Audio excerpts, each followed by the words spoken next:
Então vamos lá, vamos começar. Para começar, eu queria agradecer muito assim a sua presença, Maíra. Nós todos estamos passando por uma situação muito delicada, mas você está passando por uma mais delicada ainda, né? Nesse período, você sofreu um acidente, teve que fazer uma cirurgia no joelho É, e não- aí tá aí com a gente, né? Tá aí com a gente mesmo nessa situação. Então eu te agradeço muito, minha amiga. tá bom. Eu que agradeço aí a oportunidade. Você sempre me proporcionando, né, essa oportunidade de estar ali compartilhando sobre a abordagem. Realmente, no meio da pandemia, sofri um acidente na ciclovia e tive que operar. Tô na sexta semana, tô vivendo os processos aí de um atleta lesionado, passando por todas essas fases na pele. Isso foi incrível. Eu aprendi com você, Maíra, inclusive com você cirúrgica, porque quando eu te mandei a mensagem, eu falei, e aí, menina, como é que você tá? Você me deu essa resposta. Você falou, olha, eu estou vivendo na pele que eu trabalho com meus atletas pós-lesão, assim. Então Aham. É. você me ensina, inclusive, nesse momento. Ah, legal, Rodrigo. E realmente, assim, é claro que você já tem um entendimento, mas quando você passa, né, por uma lesão, eu tô há 6 semanas, né, 5 semanas, hoje que eu posso dobrar mais o joelho, que ainda não posso pisar no chão, tem que ficar sentado ou deitado. Então, é todo um processo mesmo, do etapa por etapa, tudo aquilo que a gente treina, né? O controle de dor que eu tive na hora, porque a fratura foi na hora. Então é bom também pro lado que você vê que dá certo, né? Sim. E, e o mais legal, Rodrigo, são os conselhos dos atletas, né? Como eu trabalho com atletas adultos, então eu também recebo muitos que já passaram me dando dicas assim, olha, pô, vai ter um momento que vai ser assim, cuidado com isso, com aquilo, e aí eu fico assim encantada com os conselhos dos jogadores, dos atletas do vôlei, né? É muito diferente mesmo. É o mito de Kiron, né? Quando a gente também tem as nossas lesões e os atletas, aqueles que a gente trabalha, cuida de nós também, né? Se preocupa com a gente também. É, É, é bem por exatamente. aí. É, colega Bom, aqui disse, né, da coluna e do joelho. Nossa, se eu já no nossa, joelho já tô aqui, imagina a coluna, né, que deve ser. Os fisioterapeutas falam que ombro e coluna é bem pior, né? Que mexe em sim, tudo mesmo, não fica um lado isolado. fica parado, né? A Keta, ela é uma colega, ela é uma profissional de educação física e de psicologia lá de Petrópolis. É muito, muito Ah, bacana. legal. Bacana. Bom, Então ela sabe. ela sabe, ela sabe. Mas vamos lá, gente. Para quem não conhece a Maíra, Maíra atualmente ela é psicóloga do Vasco, ela é psicóloga de duplas de vôlei de praia do COB, então também faz parte da equipe COB. Ela é professora da licença da CBF, do Confederação Brasileira de Futebol, e ela já está no futebol e ela já está no esporte há muitos anos. Trabalhou com muitos treinadores, muitos times. Teve uma longa e belíssima passagem no Botafogo na época do Sidoc. Então, para quem não conhece a Maíra, essa é a apresentação assim, que eu acho que eu posso fazer dela, além de ser uma pessoa muito querida, assim, que eu já conheço há bastante tempo. Maíra, para a gente começar, e aí também para o pessoal, aí o pessoal gritando Vascão aí, ó. É verdade. Para a gente começar, Maíra, eu tenho três perguntas que eu sempre faço no início. Né? O Papo de Pé é a proposta que, a partir desse livro, que tem um capítulo seu também, eu achei importante a gente dialogar as diferentes abordagens da psicologia na psicologia do esporte. Né? E aí, quem quiser fazer perguntas ao longo também da nossa live, fica à vontade. A primeira pergunta, Maíra, é bem direta, assim, quem é você? Uhum. Quem sou eu? Primeiro mandar um beijão aí pra Roberta, pra Nete aí que assinaram aí pra gente na live, Ah, né? Pra legal. acompanhar a live. Roberta é a Roberta que eu conheço? É isso, é a Roberta que você Ah, beijo conhece. grande, Roberta. Beijo grande. Então, assim, né? Quem sou eu, né? Bom, eu Quem é sou a você? Maíra, sou psicóloga do esporte, também trabalho na empresa de Tem uma empresa, tanto é que esse é meu Instagram de empresa, não tem um Instagram pessoal de consultoria, né? Que é para desenvolver o alto rendimento nas pessoas, né? Então esse que é meu Uhum. objetivo. E através da abordagem centrada na pessoa, que é uma abordagem atípica, né? Assim, nesse mundo assim de alto rendimento, você desenvolver os melhores recursos. Atualmente, como você falou, você já me descreveu, eu trabalho no profissional do Vasco desde 2015, já passei pelo Botafogo, já Bahia, Vitória, Criciúma, Grêmio, já fiz um trabalho bem rápido lá no Benfica de Portugal, com Jorge Jesus, com Evandro Mota. Então, assim, já tive, né, uma passagem assim, e atualmente eu estou no Vasco da Gama. Tem um longo currículo, né? Você falou da abordagem centrada na pessoa, Maíra. O nosso grupo, primeiro que a Ilza, que fez a especialização lá comigo no IBMR, foi sua aluna lá, quando eu também tive o prazer de ser, tá mandando um Isso, eu abraço adoro aí. ela. Eu tenho um carinho pela Ilza muito grande, muito. A Ilza é muito Vascaína, legal. hein? Encontra ela lá no Vasco, lá na arquibancada. Ela aparece, fala comigo. Tá ali, ó, como é que é? Na saúde, na vitória e na derrota, ela tá ali comigo. Do meu lado ali Vascaína me raiz, né? apoiando. É, exatamente. Um beijão, uma energia muito boa. Me diz uma coisa, Maíra, a ideia do nosso papo de pé, diferentes abordagens, é apresentar para a galera que não é da psicologia ou para quem está começando a estudar a psicologia, assim, do que se trata as abordagens. Então, pensando num diálogo acessível para todo o público, o que seria abordagem centrada na pessoa? Vamos lá então. A abordagem central na pessoa tem alguns autores, o seu principal é o Carl Roger, né, que faleceu na década de 80, então ele é bem assim recente.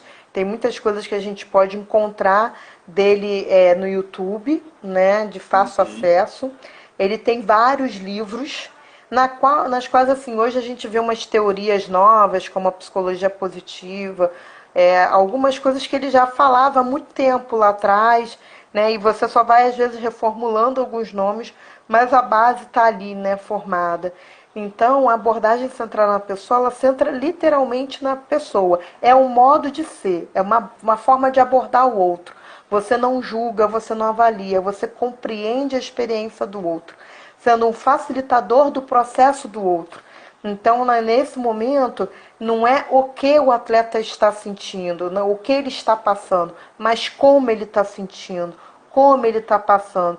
Com isso, você consegue fazer e promover a regulação emocional no atleta, através desse processo experiencial. E pode ser criança, pode ser adulto, independente da escolaridade. Então, você gera no atleta uma autonomia emocional muito grande.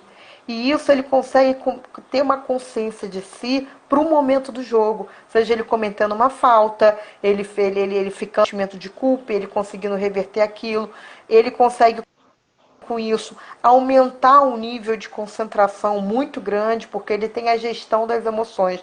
E até o Augusto Cury fala tanto disso, né? E ele consegue realmente, e ali ele consegue ter um domínio dele. Por isso que o Roger fala do poder pessoal e da tendência atualizante, que é você estimular o melhor do outro, mas não necessariamente só falando as coisas boas, também Uhum. experienciando o ruim, experienciando as sombras, né? As personas, tudo que envolve a pessoa como um todo, né? E sem anular, né, técnicas como o biofeedback, neurofeedback, a visualização mental, que são estimulações cognitivas. Uma coisa não anula a outra, o que é mais legal. O Roger, nas suas últimos anos de vida, estava surgindo o biofeedback. Ele falou sobre isso, né? Estava surgindo, é muito legal. E a psicologia transpessoal, que ele fala também sobre isso. Ele tem uma pena porque ele conhece o Jung muito tarde. Ele relata isso, né? E que eles vão trocar muito assim nessa ideia e nesse conceito do ser humano. Ele vem todo de uma história da humanista, né? Tanto da filosofia como da Isso. psicologia humanista, né? É, é, Que, é porque o humanismo, né, ele pode vir da Gestalt, também terapia, tem outras abordagens. Que a uhum, psicanálise ela surgiu através da medicina. Então, certo. naturalmente, você vai ver sintomas e doenças, é uma forma de ver, né? A comportamental e suas diversas, né, linhas, né? Vai também ver a questão do comportamento e da ação do indivíduo, né? E já o Roger, não, ele vai humanizar, não é que as outras não humanizem, não me entendam mal. Sim. Já as outras, ele vai, quando ele escreveu, ele foi olhar, ele centrou no outro. Ele não centrou no perfil, ele não centrou num diagnóstico, numa patologia, ele centrou no outro, na forma que funciona o outro, é pleno porque é o outro. E a pessoa ela é única. Então, a partir disso, como é que eu posso facilitar esse processo do outro? Então, ele joga muito na questão de preparar o psicólogo. É muito legal isso na abordagem, do que Muito olhar legal. só para o paciente. Não, ele como que o psicólogo ele tem que ser treinado? De que maneira ele vai ser esse facilitador para o outro? Como é que ele vai perceber a experienciação do outro? E aí ele grava muitas coisas, né? Muitas sessões para realmente ensinar. Legal. A gente está aí com um atleta de MMA e de jiu-jitsu, Haroldo Boom, famoso cabelinho, ele está falando da gestão das emoções, né? Questão, de Sim, você poder gerir suas emoções. Você está falando dessa questão dos psicólogos, e aí acabou que a terceira pergunta você acabou respondendo a primeira, quando eu falei eu ia perguntar qual era o papo que tinha entre a abordagem centrada na pessoa e o esporte. De certa forma você já respondeu, mas você quer trazer mais alguma coisa, de poder sim. dar um exemplo prático? É, até do próprio atleta que entrou, né, de luta, o Haroldo, Uhum, ele, assim, a luta, ela é muito imediata, ela lembra muito vôlei de praia, né? Você age e a pessoa reage. É diferente do futebol, do basquete, que existe um conjunto de pessoas onde um pode fazer alguma coisa errada e o outro consertar. No vôlei, pode até consertar, mas na luta é impossível. Isso. Então, uhum. a gestão das emoções, ela tem que ser numa velocidade muito grande. Então, quanto mais a pessoa tem essa abertura experiencial e ela se percebe, melhor ela vai estar ali para ela estar lendo o adversário direito, o posicionamento, seja da mão, seja da postura, o tipo de golpe. Essa gestão vai ajudar a evitar um excesso de ansiedade, isso ele diminuir o nível de concentração, fazer uma respiração diferente, isso fazer ele cansar mais, né? E assim vai. Então, eu acredito que a Muito. gestão das emoções seja o que mais forte tem no Carl Roger, que ele fala de outra maneira, ele fala do processo experiencial, eu falo de regulação experiencial, mas que é o mesmo conceito. É o que você no livro chamou de experienciação? Isso. Que foi um conceito gerado por ele e pela equipe dele, mas pelo Gendlin, né? Que era um Uhum. colaborador muito grande. E depois o Gendlin, ele seguiu a carreira dele, só focou no processo experiencial. Ele foi muito fundo, assim. Você tem que fechar os olhos, perceber o corpo, aonde é que está. Também extremamente interessante. Então, a partir do momento. Mas como é que começa esse processo experiencial? Como é que começa uma Boa. regulação emocional? A partir do momento que você aceita quem você é. Aceitar quem você é você entender que você é um ser humano e você tem vulnerabilidade, como todo ser humano tem. E a partir disso, você compreender as suas vulnerabilidades e gerar capacidades de enfrentamento. Mas não de uma forma técnica operacional, mas sim de uma forma experiencial, né, que é um conceito até muito norte-americano. A gente fala o experimentar. Não é experimentar, é experienciar a si mesmo, né? Não, isso me desconforta. Às vezes o atleta ele está num processo de renovação de contrato, que isso afeta muito mais ele. Você vai trabalhar uma questão de ansiedade, foco ali de jogo, e não é. É uma questão de, Uhum. de, de, de contrato ou de família. Então, essa gestão te permite qualquer coisa, em qualquer lugar, aumentando assim também a qualidade de vida. Nossa, muito bacana mesmo. E assim, você falou do papel. Eu vou primeiro também convidar o pessoal que quiser fazer perguntas e comentários, fiquem à vontade. Você falou do papel do psicólogo, né, do lugar do psicólogo, do convocar a psicóloga e o psicólogo. E você no livro você fala da atitude facilitadora. O Sim, que é essa atitude facilitadora? é você ter a famosa empatia, né? Você se colocar no lugar do outro. Esse se colocar no lugar do outro é através de uma atitude incondicional. O que que é isso? Eu não olho o outro sobre um julgamento. Ah, estou procurando uma neurose, uma psicose, estou procurando uma crença, estou procurando um ato falho dentro do inconsciente. Não. Eu estou experienciando o outro da forma que ele é. Então, um exemplo Uhum. básico disso é você pegar um atleta evangélico, fanático, vamos dizer assim, Uhum. fervoroso, você pegar um ateu. Você vai entrar no universo do outro, sendo o outro. Você não está ali julgando, né? Nem a entrega dele à religião, mas você está compreendendo ele naquele universo. Então você consegue falar com todas as línguas. É o que o Roger fala. É você pisar o sapato do outro e sentir como é que ele pisa, né?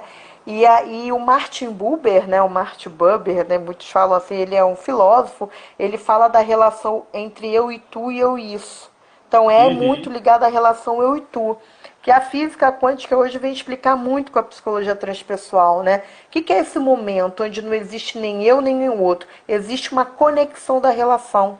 E essa conexão da relação é uma consciência única que existe ali entre você e o atleta, ou você e o paciente, mesmo dentro, não precisa ser um setting terapêutico, que você consegue ali vivenciar como o outro vivencia. Mas para isso você precisa ter vínculo, para isso você precisa entender o código da modalidade, para isso você precisa ter várias características. O psicólogo do esporte, ele não pode ser um psicólogo clínico que vai estar lá sentado esperando as demandas e a pessoa bater na tua porta.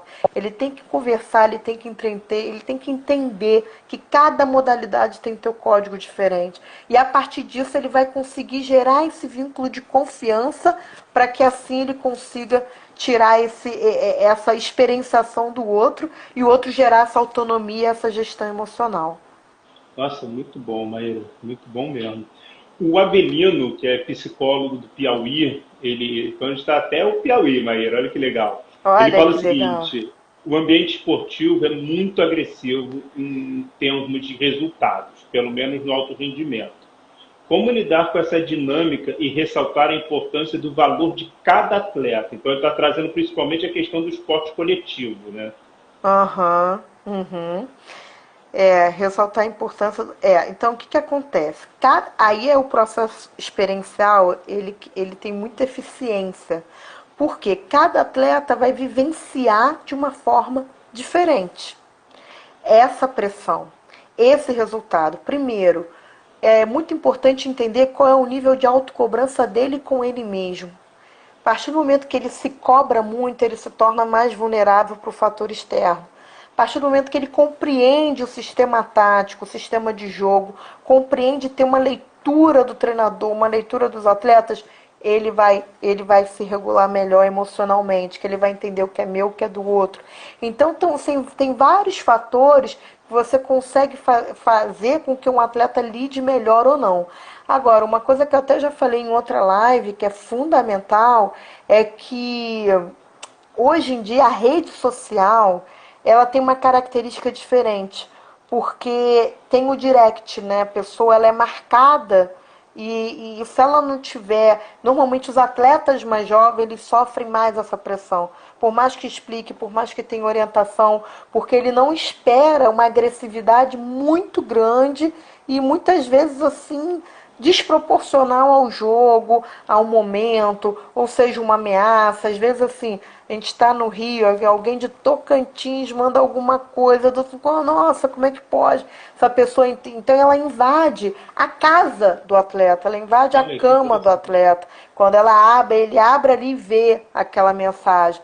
Então, o atleta, quando ele consegue entender isso e assim, eu não vou ver, eu vou deixar para o meu assessor, vou ter dois celulares, vou ter uma parte, uma rede, uma social e outra pessoal, ele consegue se blindar melhor dessa dinâmica. Porque antigamente você tinha isso indo para jogo, você tinha isso indo para um shopping e você tinha isso em TV, que você simplesmente desligava, não ia shopping, Uhum. acabava o jogo, você ia embora e pronto. Hoje em dia não. Hoje em dia a rede social faz com que as pessoas invadam há literalmente a privacidade. Isso muitas vezes causa um dano muito grande no atleta, que ele fica com aquela pessoa, com aquela mensagem na cabeça, porque o nível de autocobrança dele já está muito elevado e de comprometimento. Ele não quer render mal, ele só não está Sim. conseguindo. Nossa, você está falando isso, eu estou pensando nos atletas da categoria sub-21, sub-19, que ele já tem uma maturidade, mas ainda não alcançou o contrato que deseja, então ainda Sim, precisa muito dessa sim, exposição na mídia, e aí a exposição na sim. mídia, na verdade, traz um mal, de certa maneira, né? Isso, muito isso, exatamente. Então, o meu foco ali com os atletas, né, do Vasco é Uhum. justamente trabalhar isso neles.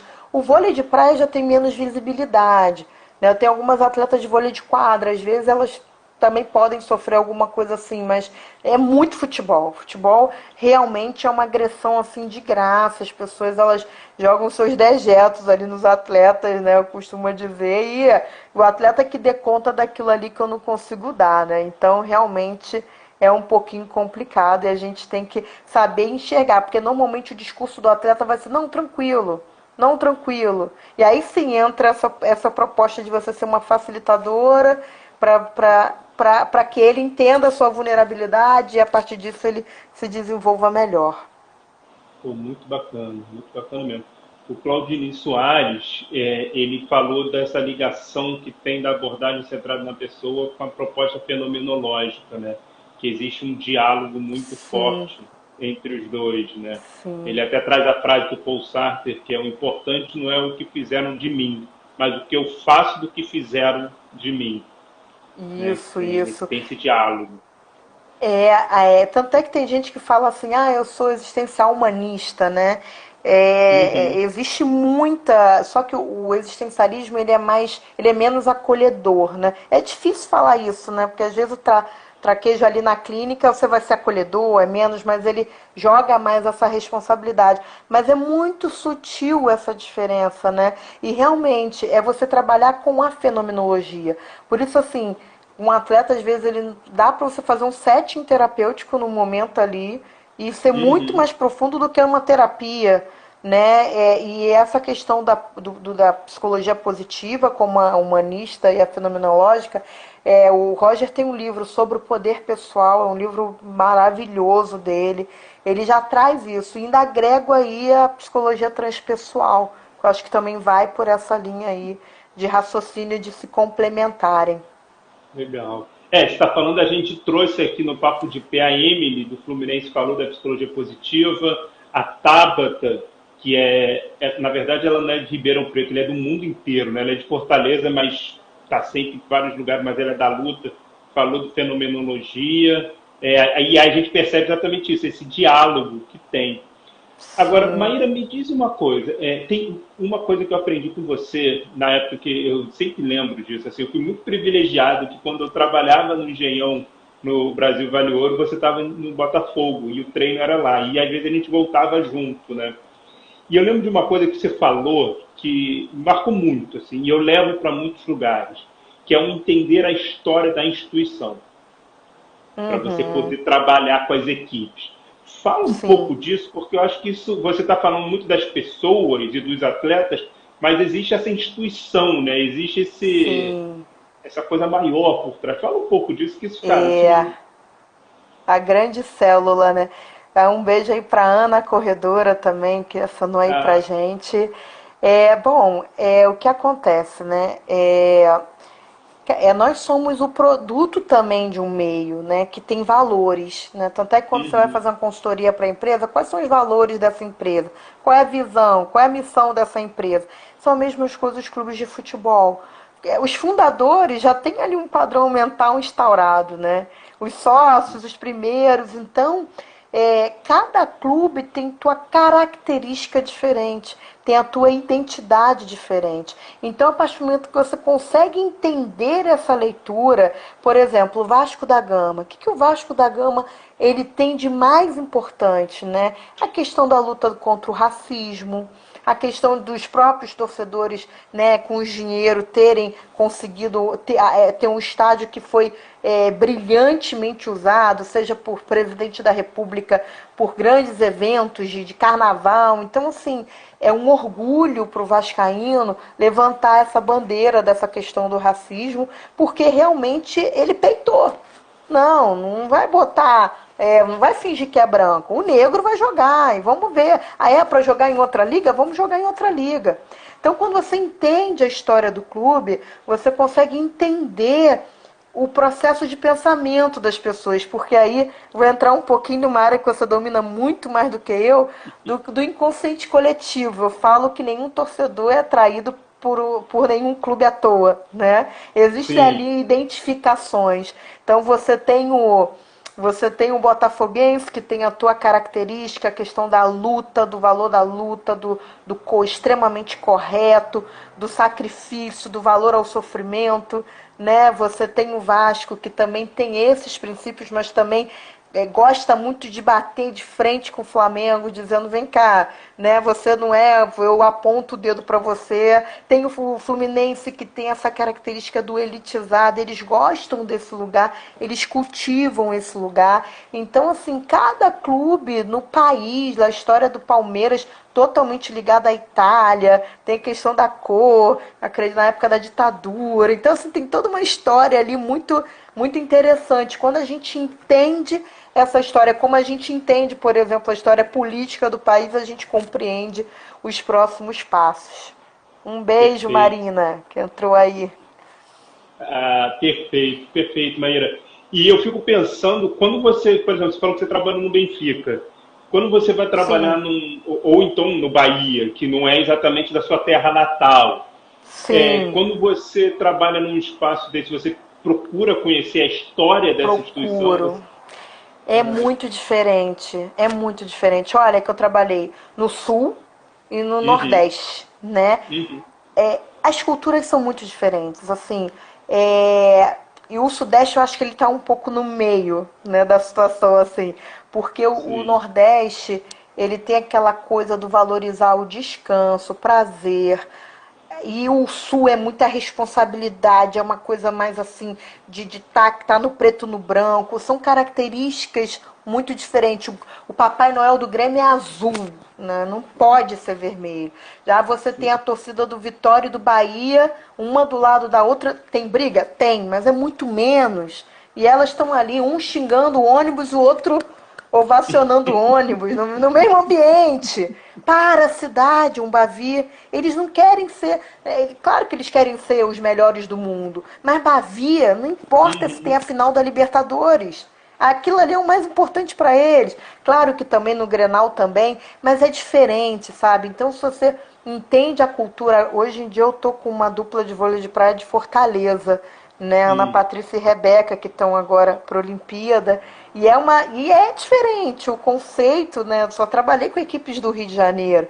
Então você tem que entender um pouquinho como é que é Fortaleza, que já é totalmente diferente de Salvador, onde eu também já atuei. E aí você vai ali entendendo. E eu gosto de ler também a cultura do local, como nasceu Fortaleza, aí eu começo a buscar a origem para começar a fazer todo esse contexto, esse cenário.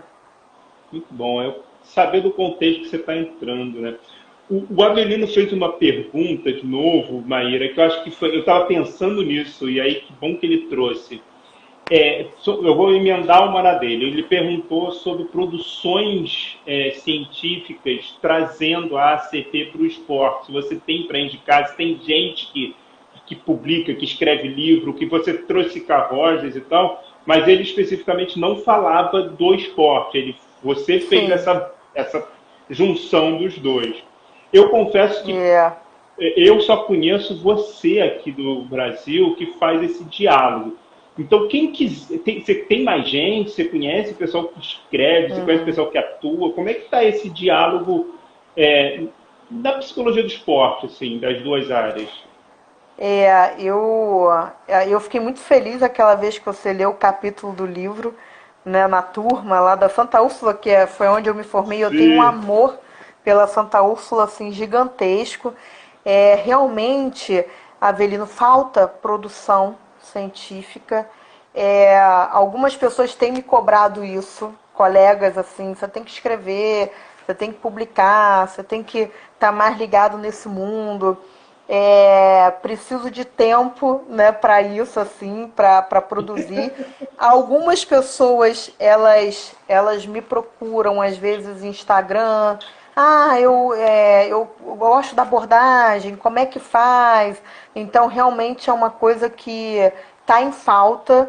Eu acho que a gente pode produzir muito porque quando você fala assim, por exemplo, uma pessoa chega para mim e fala assim, qual curso de formação tem em psicologia do esporte? Aí eu vou Uhum. indicar uma cognitiva comportamental, vou indicar, né, alguma assim que não seja da psicologia da abordagem, porque é uma coisa realmente peculiar assim. E como o perfil também, né, contextualizando, cada abordagem teórica tem o teu perfil, né, de Sim, pessoas.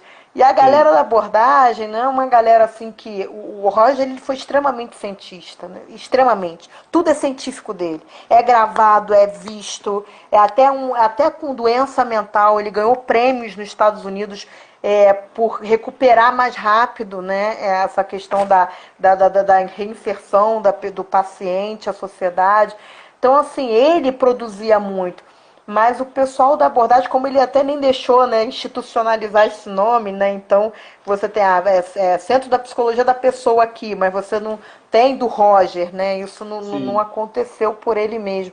Você acaba assim diluindo muito. Então muitas pessoas leem a abordagem assim: ah, eu leio porque é legal, porque eu entendo sobre empatia, mas ele acaba não aprofundando justamente isso. Mas o que eu tenho que trabalhar nesse atleta?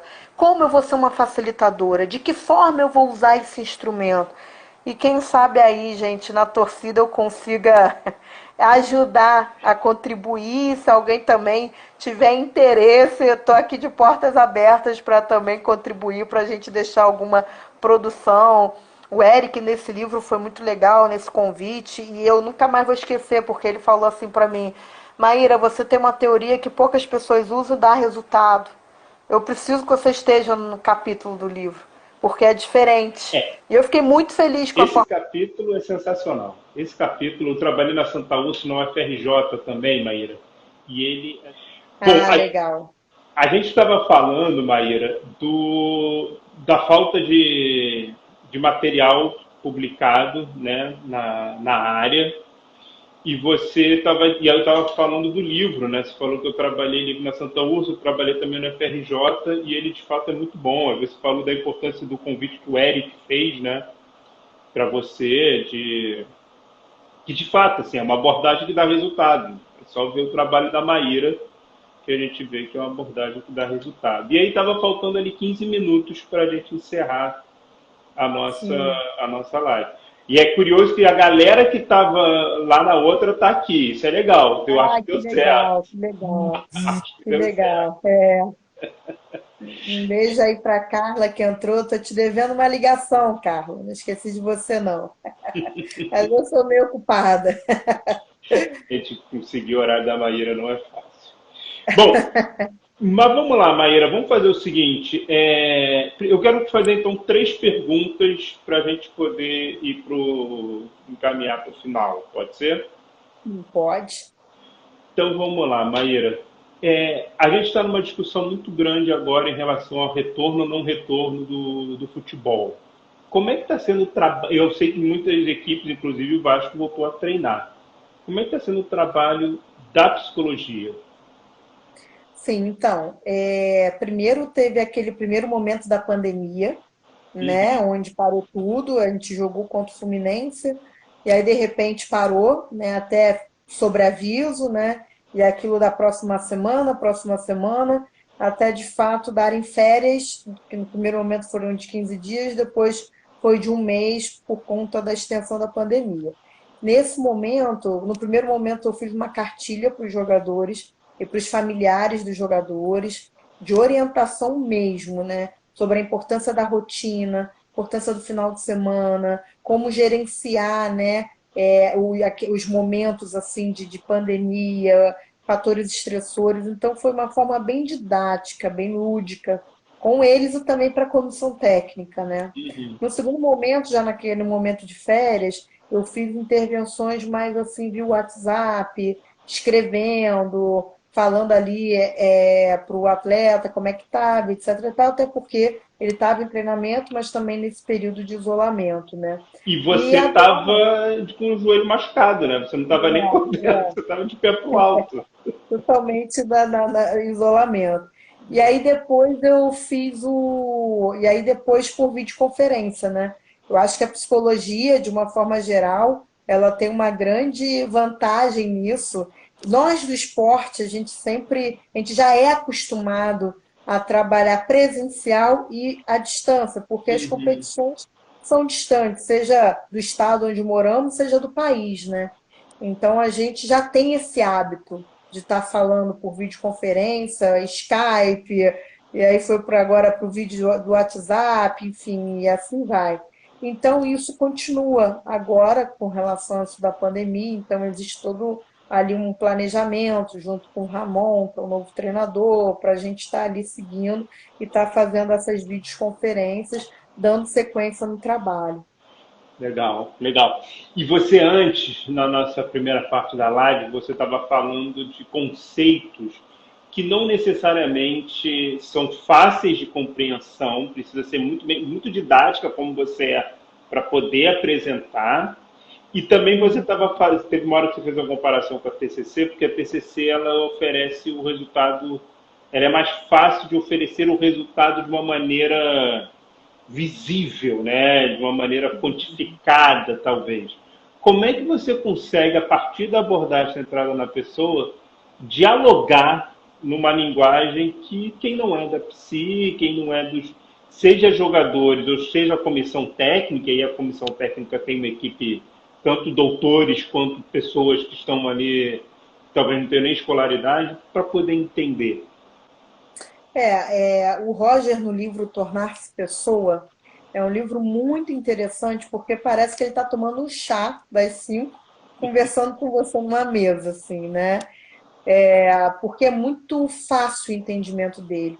E ele fala que a abordagem, como eu falei no início, é um modo de ser para o outro, né? Então, a partir desse princípio, quando a pessoa ela se permite ser o que ela é mesmo, entendendo, não, isso aqui realmente de fato me incomoda, seja um ciúmes, mas esse ciúmes ele é excessivo, ele não é, seja uma pressão de jogo, realmente o treinador é injusto, eu não estou conseguindo lidar com a pressão que ele está colocando em mim. A partir do momento que você faz essas auto-perguntas, essas auto-observações, você consegue estimular o seu fator experiencial sem um julgamento.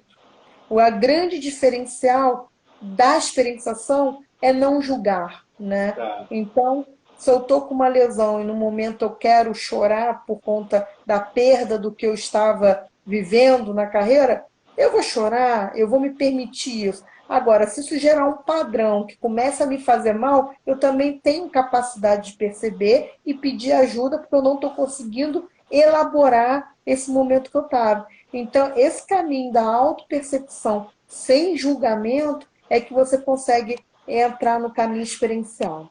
É bacana, bacana. O Glaudinei está perguntando, ele está se falando que está no período, e ele perguntou duas coisas. Primeiro, quais cursos? Ele quer muito entrar nessa área, então qual curso você indica? E ele está fazendo um TCC sobre o papel do psicólogo na categoria de base do futebol, que foi por onde você começou, né? Você começou no futebol de salão, na verdade, né? Isso. Começou no Os futebol. atletas que hoje estão meu no profissional do Vasco. A vida deu tanta volta, eu encontro eles no Que profissional do legal, Vasco. Muito incrível, né? que legal. E aí ele está pedindo uma indicação de artigo, de livro para esse trabalho na base, assim. Tem um livro que não é da abordagem, né? E a gente volta a esse tema, que é um livro que não é mais publicado, mas dá para encontrar ele, que é Psicologia Aplicada à Criança Atleta, do Beno Becker. Para Ah, mim, ele é o melhor livro. É onde a base toda que eu coordeno, né? Na verdade, a Carol coordena a base, eu estou ali administrando, né? Uhum. ali acima ali com os estagiários, com todo mundo. Então, é o primeiro livro que a gente lê que é sobre a criança atleta. É muito importante a gente entender a influência dos pais sobre a criança, os pais não serem essa extensão narcísica, né, de você, a criança é o meu desejo e não o desejo próprio. Quanto mais jovem é a criança, mais inexperientes vão seus pais, então mais erros eles podem cometer e há entendimento deles que eles não podem influenciar negativamente, só positivamente. Então são os fatores assim que é muito importante. Tem a fase da adolescência que já é totalmente diferente, novas descobertas. Hoje em dia no futebol o contrato é mais antecipado, então tem que estar também muito atento a isso, Sim. né? Questão de álcool, questão de gravidez também. Então você trabalha com outras demandas até ele chegar naquela fase de vou virar profissional ou vou ser outra coisa na vida. Que também é muita ansiedade, que hoje é o sub-20, né? É a pior Sim. categoria que tem, assim, Porque de pressão, de é o oportunidade. final do funil, né? É É, aquilo ali, né? Aquilo ali. é, Então, Claudinei, você viu aí, já vieram várias dicas, viu? É só agora aproveitar. Bom, Maíra, vamos lá. Eu não vou abusar tanto do seu tempo, porque, na verdade, como abrir uma nova live, eu podia ficar mais uma hora contigo. Mas eu não vou fazer isso, não, até porque tempo com você não é uma coisa tão fácil. Então, eu nada, vou mas fazer. fica à vontade. Tá muito gostoso. Tá muito bom, né? Eu te agradeço muito, tá muito bom mesmo. Agora, o Maíra, curso aqui, rapidinho, que ele também está diga. falando aqui, de curso de preparação. Isso. Aí, olha, o Rodrigo montando um curso, eu tô dentro. Ó, tem a ideia e sabe aonde? Tem uma ideia futura e adivinha aonde? Na Santa Úrsula. Exatamente. Senhora, aí é uma coisa que vai ser tão prazerosa que vamos fazer um. Acho que nós temos que mobilizar, assim. Tem do Paulo Ribeiro, tem a Suzy Fleury que faz curso de coaching no esporte, que é muito legal Sim. para psicólogos. Mas falta outras abordagens, faltam outras linhas assim também estarem aparecendo, né, da mesma maneira para justamente multiplicar conhecimentos. Eu acho que a grande coisa que está acontecendo nesse momento, a Soperd está fazendo, eu estou tentando fazer pelo Papo de Pé, a Abrapep está fazendo, várias pessoas estão fazendo, são essas lives, a Kátia Rubio está fazendo lá em São Paulo, são essas lives que trazem a psicologia do esporte em várias perspectivas. Por exemplo, aqui no Papo de Pé, para vocês terem uma ideia de como é que vai ser a nossa agenda. Hoje a gente está com a Maíra, abordagem centrada na pessoa. Aí no sábado vai vir a Clarice Medeiros falando de psicanálise e esporte. Aí na quarta vai vir a Kátia Rubio falando de psicologia social do esporte. E no outro sábado vai vir o Vitor Cavalari de Ribeirão Preto falando de TCC no esporte. Ou seja, isso Legal. porque ele já fez toda uma agenda anterior, assim. Então é ficar atenado, assim. O Rodrigo Uhum. Ascioli, nosso querido amigo Rodrigo Ascioli, falou que também é filho da Uzu, diga-se de É passagem, isso aí. É falou, isso aí. falou que lá foi o primeiro SPA de psicologia do esporte. Foi a Ó, primeira que pessoa que foi lá. legal.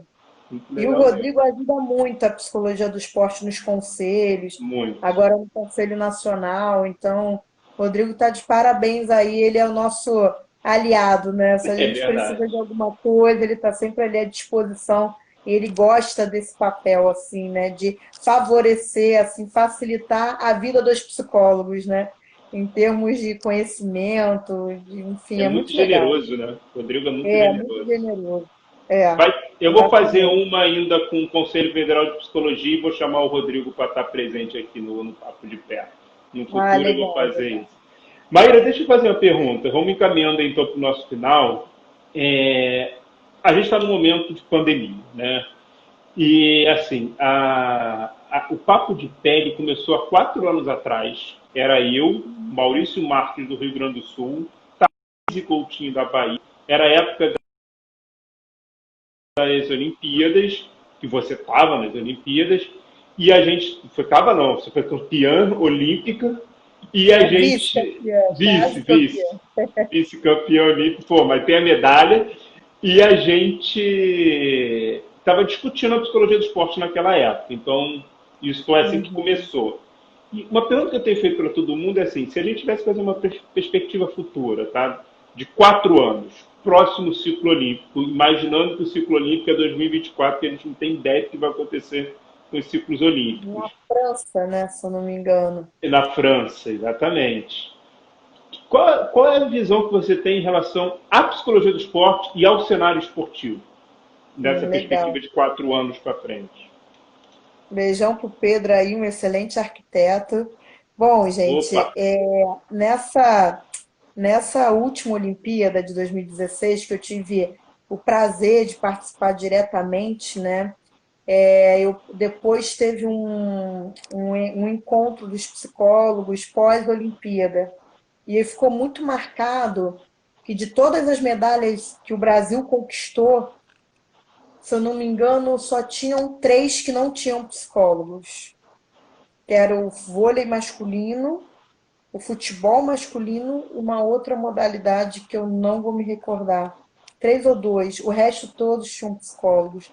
Então eu acredito que é isso. Eu acredito que é o resultado. Então cabe também a postura do psicólogo, o que o psicólogo vende, como que ele produz resultado.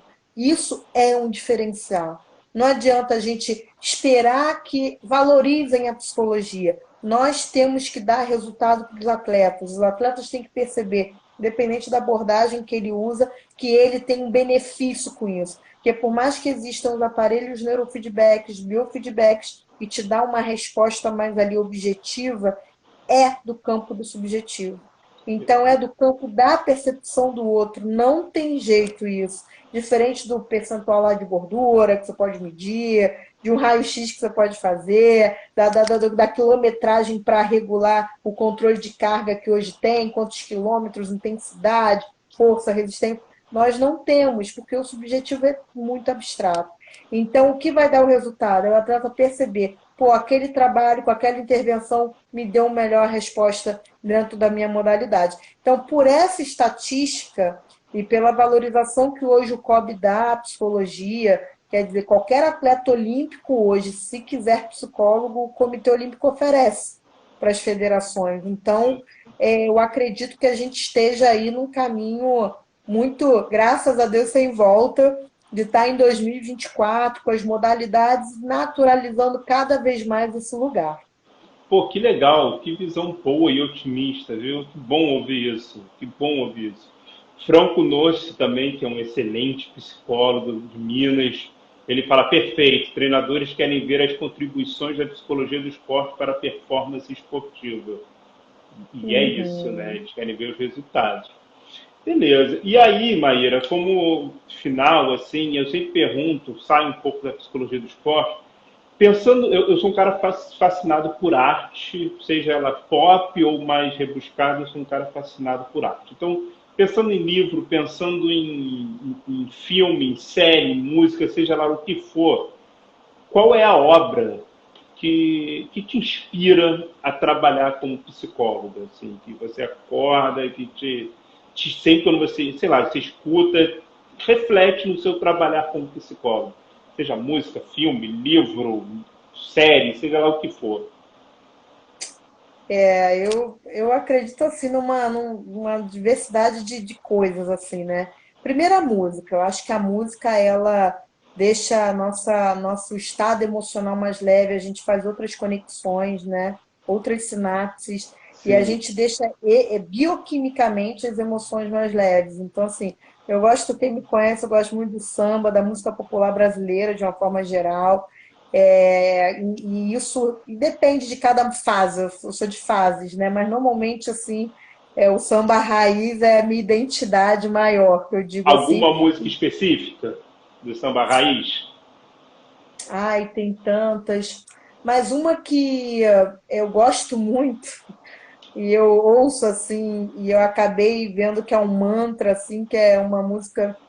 E eu gosto de falar muito compositor, porque eles são a alma, né? Mas eu não vou lembrar agora se eu pesquisar, que fala, tudo está em seu lugar, graças a Deus, graças a Deus.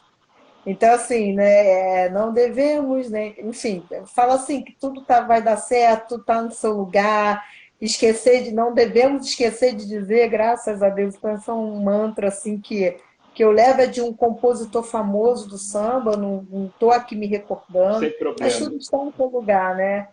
Não temos que temer, temos que seguir, então isso é algo legal. Mas eu passei muito pela Bossa Nova também, muito, muito, muito.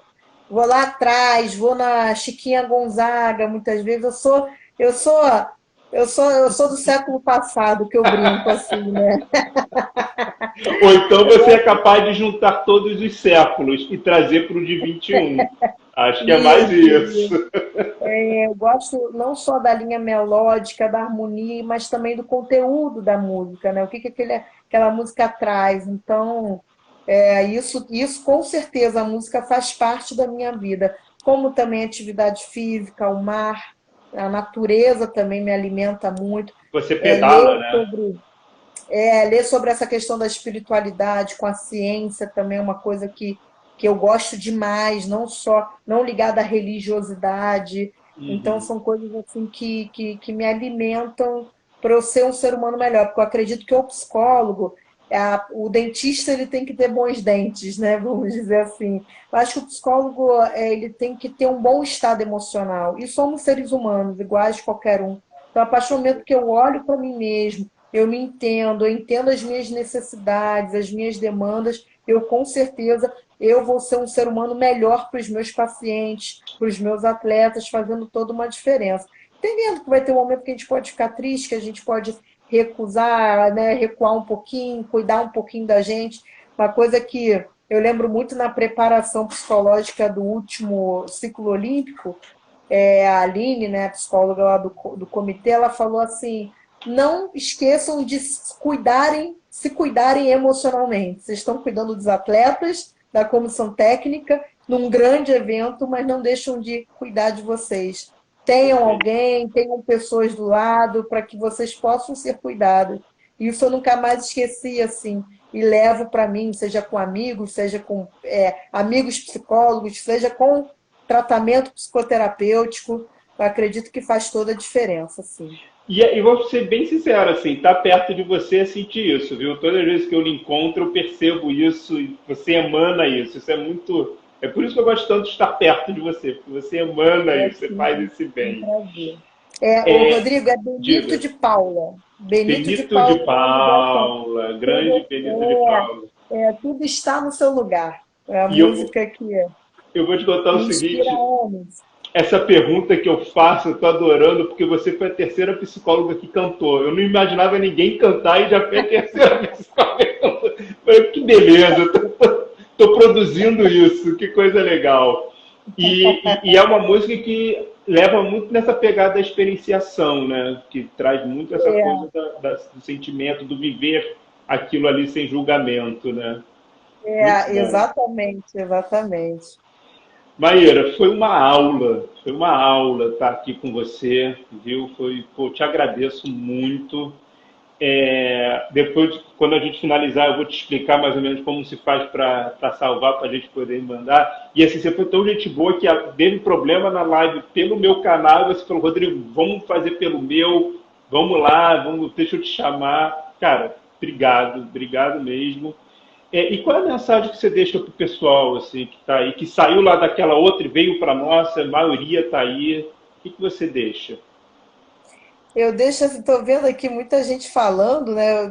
Como não tenho muita experiência, eu vou passando para cima num roda, enfim. Então, vocês me desculpem aí a falta de praticidade, né? Eu gosto muito de uma frase do Carl Roger, que diz, e é uma frase que é um dos valores da minha empresa de consultoria, que é potencializando o poder pessoal. Não é uma frase de merchan, não é uma frase assim feita para vender, né, qualquer tipo de coisa, conceito, mas sim é uma forma de você ver a vida, você desenvolver o melhor de si mesmo, o melhor do outro, você automaticamente vai estar melhor e desenvolvendo o melhor do outro. E desenvolver o melhor de si mesmo é olhar para dentro, é entender quais projeções você faz, é entender as suas vulnerabilidades, entender e valorizar as suas qualidades como ser humano, sem achar que isso seja soberba, sem achar que isso seja algo ruim e viver um dia de cada vez. Mas quando a gente aprende a viver o processo e não somente o resultado, né? Você ganhar uma medalha olímpica realmente foi a coisa que mais marcou a minha carreira, né?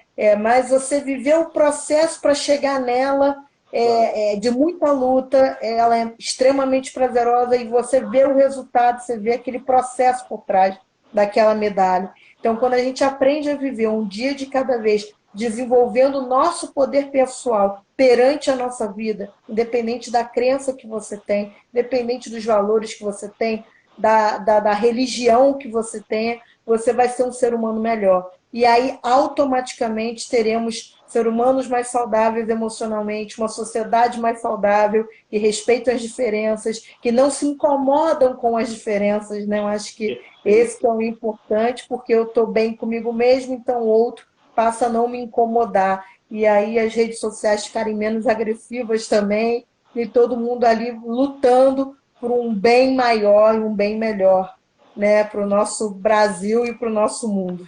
Pô, perfeito, perfeito.